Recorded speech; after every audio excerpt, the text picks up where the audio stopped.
Today we are going to be discussing something a little bit more personal. We are going to be discussing why I chose the OMEGA Seamaster instead of the Rolex Submariner.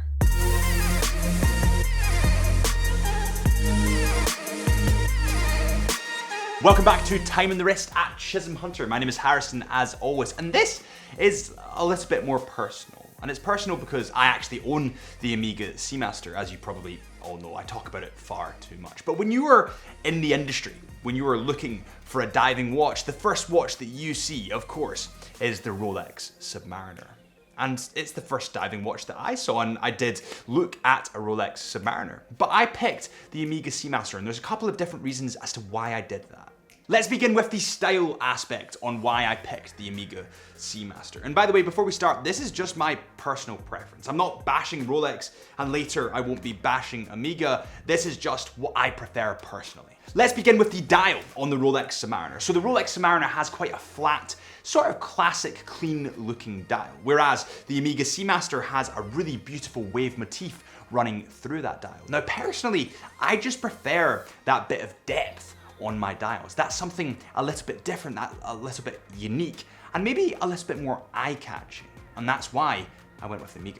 Next up, we actually have the color of the OMEGA Seamaster. Now, when you're looking at an OMEGA Seamaster, you have white, green, gray, blue, black. You have a ton of colors to pick between, and you have a ton of metal variations to pick between as well. There's a lot of diversity, in my opinion, in the OMEGA range. Having said that, I do want them to maybe make slightly smaller sizes. Maybe a 40 or a 39mm Seamaster would be pretty awesome. Whereas in the Submariner range, I feel like there's maybe not as much diversity. There's not as many colors, as many metal variations, and as many variants, I suppose, as the OMEGA Seamaster range. Now, when I was looking for my diving watch, I wanted something that was eye-catching, but maybe not that flashy. And that's kind of why I went for a neutral color, being white, but also not for a colorful color, being blue. I thought the neutral color was more discreet, but it still drew the eye, instead of blue being quite a pop of blue that draws the eye and maybe that little bit more flash. However, the Submariner didn't have this color. And on that note, we need to pause this video to bring to you our biggest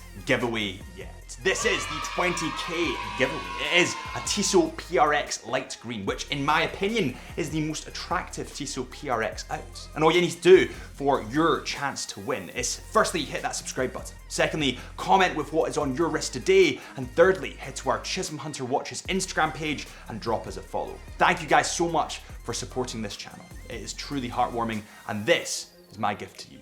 On the subject of style, something quite unique about the OMEGA Seamaster is that helium escape valve. And yes, I know before you say anything that it is kind of like Marmite to a lot of people. Some people in the industry love it, they live for it, but other people hate it. I personally really like it. It makes it unique, it makes it stand out from a distance. When you look at the Rolex Submariner, and listen, this is a beautiful watch, I'm not bashing it in any way, but you do have the Tag Heuer Accurator, the Longines Hydro Conquest, that look quite similar and in aesthetic from far away. The next reason why I chose the OMEGA Seamaster instead of the Rolex Submariner is pretty interesting, and it can actually be seen on the Chisholm Hunter website, where we're official stockists of OMEGA watches and official stockists of pre-owned, authenticated Rolex watches. Head to chisholmhunter.co.uk if you want to view them today. But basically, what the reason was is that the OMEGA Seamaster has an open case back.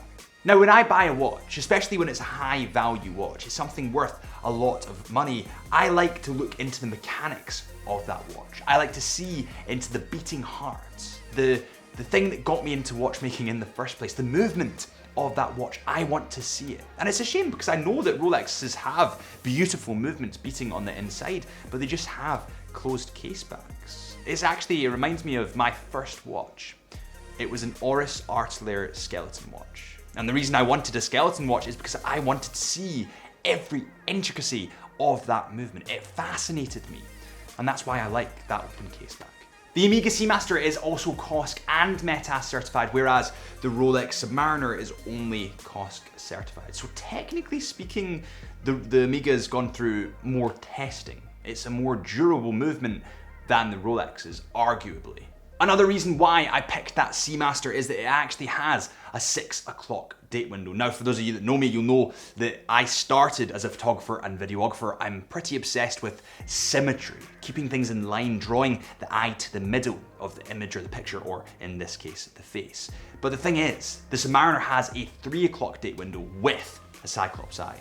And in my opinion, it puts the dial a little bit off balance. On top of that, the Seamaster range is just a little bit more colorful in general. When you look at the white Seamaster, for an example, you can see that splash of red at the bottom of the second hand. You can see that splash of red on the Seamaster logo, which is on the dial. There's little details, little trimmings, little linings, little sprinkles of salt that Omega have added that just look incredible. I think this is a really clean looking watch. The Rolex Submariner is a really clean looking watch, but it's just a little bit too classic, too contemporary. And as a young man, I wanted something a little bit more bold. Finally, we get to a link between Omega and James Bond, which is why a big part of me chose the Seamaster instead of the Moonwatch. I remember watching James Bond with my dad when I was very, very young. I shouldn't have been watching it. I watched Casino Royale. And I remember specifically thinking how cool James Bond was, and I actually related a lot of my dad to James Bond. Don't ask me why, I was a kid at the time. But that memory, that sentimental value that I put on the Omega Seamaster because of James Bond means a hell of a lot to me. Whenever I look at my Seamaster, I'm reminded of watching James Bond with my dad. On that note, which watch would you rather have on your wrist? Would you rather have the Rolex Submariner, or would you rather have the Omega Seamaster? Let us know in the comments. I would love to know which one you would wear. Before I go into my final point about why I got the Seamaster, I need to say I am not bashing Rolex at all. This comes in at 41mm. I prefer that to the Seamaster. I think the Seamaster is that slight bit too big. This comes in at 12mm in thickness, whereas the Seamaster comes in at 13.7mm in thickness. That is a big boy. Also, on that note, the Submariner has another big benefit, in my opinion. It's that the bezel is so much more functional than the Seamaster's. Just personally, I think that Seamaster went down the more stylized approach, whereas when you turn the bezel on the Submariner, it's a lot more easy to grip, and the teeth are a lot better, in my opinion. Anyways, as I was saying, the point that trumps all the other points is, of course, the price. When you are looking at a Rolex Submariner, let's not lie, you either have to wait in a very long waiting list, or you get it on the secondary market for a huge amount of money. I'm not going to lie to you guys, I just don't have the money, and I didn't have the money then, and I probably won't for another 20 years to buy a Rolex on the secondary market. It's too expensive for me. It's just something that's that little bit out of reach. So the fact the Omega Seamaster was less expensive, and also I preferred the style, was just a bonus. Both of these watches are fantastic, but this is just why I picked the Omega Seamaster. I really hope this helps you on your watch journey. As I've said before, this channel is about documenting my watch journey, and hopefully by doing that I can help you with yours. If you enjoyed and it did help, please hit that subscribe button. It honestly helps more than you know. My name is Harrison, this is the Chisholm Hunter channel, and we'll see you in 3 days.